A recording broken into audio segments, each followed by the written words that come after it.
5 things that your skin can tell you about your digestive system, your gut. It blows me away that so many people are treating their skin with lotions, creams, medications, but they're ignoring the root cause, which is in the gut. Now, when I get through all 5, I'll tell you how to correct them, but I want to kind of just touch on each one first. Number 1, altered microbiome. That might mean we just don't have enough good guys and we have too many bad guys. That could come from your diet or especially taking an antibiotic. One of the most common effects of having alteration in your gut is rosacea. Even if you look at how they treat rosacea, they give you an antibiotic because they want to kill off the excess bad bacteria. And it does work temporarily. It's going to come back. Actually worse. This imbalance in the microbiome creates inflammation that then becomes systemic and it can go throughout the body, but it shows up in your cheeks. Now, there's other problems in the digestive tract. Number 2, SIBO, small intestinal bacterial overgrowth. That's a condition where you have the microbes really in the wrong place. Most of your microbes should be in the large intestine, but when those microbes start to go up into the small intestine, you develop nutritional deficiencies because these microbes compete for your food. And you definitely have a lot of inflammation, sometimes arthritis, but you can also have rosacea. I'm telling you, if you want really nice skin, just fix your gut and you will have beautiful skin. Number 3 is inflammation in the gut. And you'll feel like a pain or tightness or bloating in the gut. And the great majority of the time, it's what the person's eating. The big culprit is gluten in wheat and other grains. And here's what you need to know about inflammation.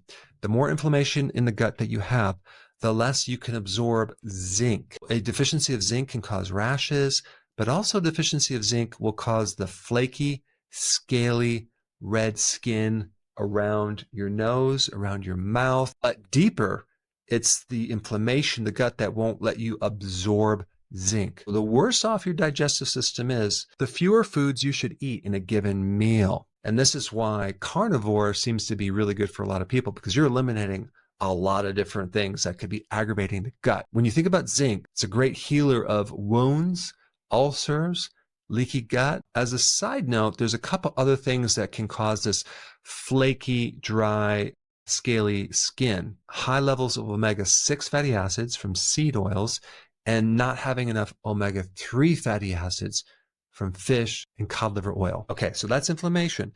But let's say that inflammation now has become chronic and it's going to be there for a period of time. Now you're going to lose your villi, the little root-like projections on the inside of the colon. And the purpose of these villi is to have more surface area to absorb things. You're going to have a hard time absorbing nutrients and especially vitamin D. There are a lot of autoimmune skin disorders that are directly related to low vitamin D, because once you don't have enough vitamin D, your immune system is vulnerable. One solution is to take a lot more of it, okay? So that will penetrate into the areas that need to absorb it, being out in the sun on a regular basis, or even using certain types of light therapy. And the last one is there's something going on with your gallbladder. Maybe you had it removed or you just don't produce enough bile salts.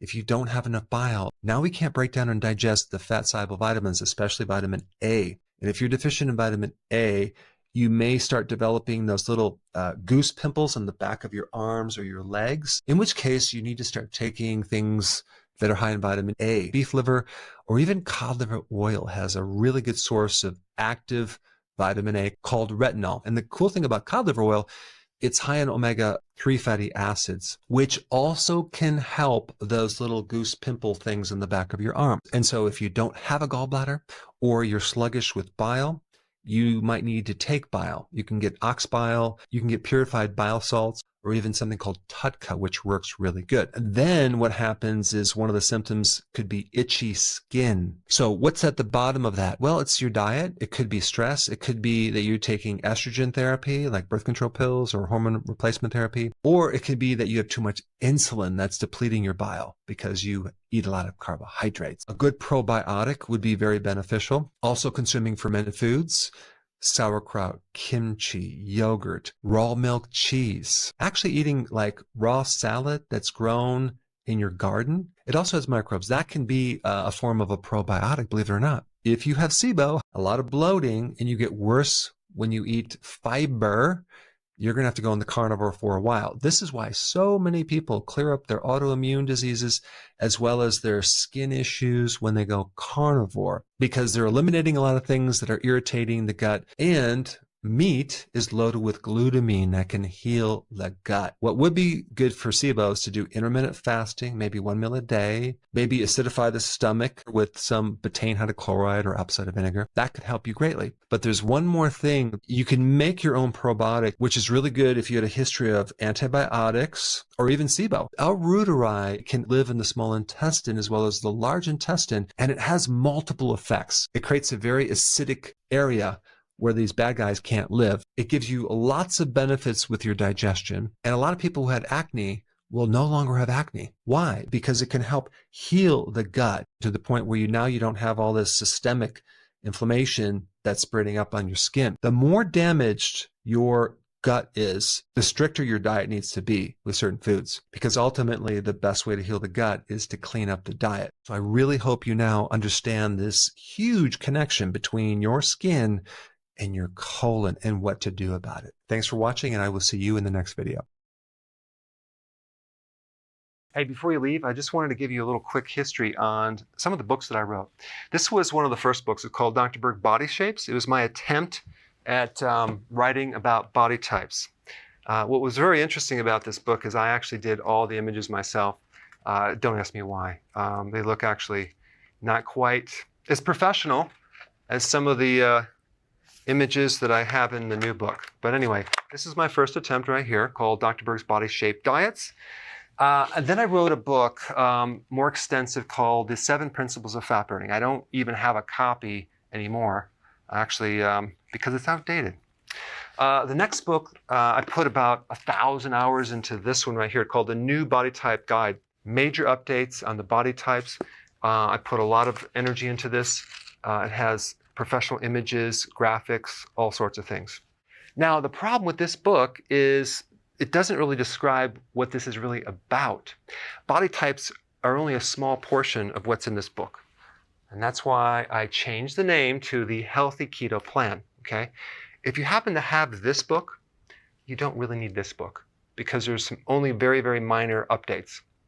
But if you don't have this, you need to get this one right here. This book goes into every single detail that you would ever want to know about. It goes into the 7 principles of fat burning. It goes into hormones, the body types, the basic keto plan. It goes into intermittent fasting. I talk about the 10 fat burning triggers and blockers and fat burning strategies with a lot of details in every single chapter. I go into body issues that interfere with losing weight. There's very few people that just have a weight problem. They have a lot of body issues, whether it's sleeping problems, stress problems, inflammation, menopause. I cover that extensively in this book. Then I talk about how to get rid of stress, and I show you a technique. Then I get into exercising. And then I have a lot of really good recipes in this book as well. So this is a good reference guide. On my website, if you get this book, you get this one free. It's called Healthy Keto Intermittent Fasting. This is the shortcut, quick guide to this book. And the reason I created this book is to have you, within 45 minutes, learn how to do keto, okay, in intermittent fasting, exactly what you need to do. Then you can fill in the blanks with this book right here. So right now I'm doing a special. If you get this book, you get this one totally free, or you can go to Amazon and get these individually. So I just want to clarify the difference between this book and this updated one right here. If you don't have this, you need to get this right here. That way you can get the exact correct information to do it healthily.